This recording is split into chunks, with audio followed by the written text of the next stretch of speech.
il faut étudier la question de comme un fils d'homme dans le cadre de l'Apocalypse au chapitre 4, car là, l'expression est tout à fait remarquable. Donc là, j'ai la version grecque sous les yeux, avec la traduction française, et je vous lis.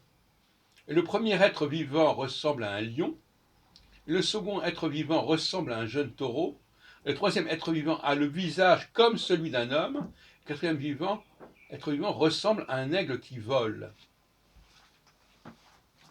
On voit bien que la notion de ressembler à figure concernant les 4 animaux, 4 chayot. Ce n'est pas uniquement pour l'homme, c'est aussi pour le lion, pour l'aigle et pour le taureau.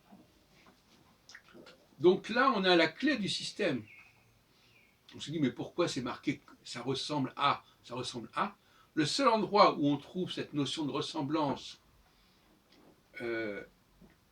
répétée à 4 reprises, c'est dans la vision d'Ézéchiel, qui se retrouve d'ailleurs dans le chapitre 4 de l'Apocalypse.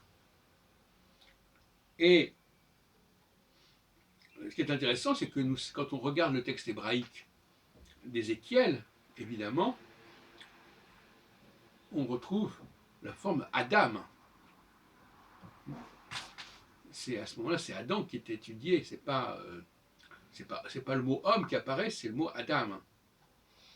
Et donc, on a traduit, donc, bon, alors, quelque part, ça se comprend, puisqu'on a le lion, le taureau, l'aigle, pourquoi n'aurait-on pas également l'homme?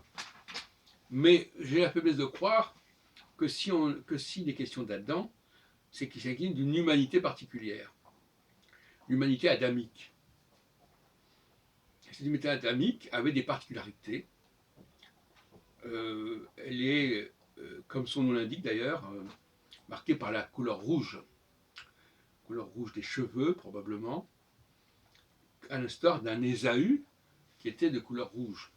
Ésaü qui prend le nom ensuite d'Édom, Édom qui veut dire aussi rouge.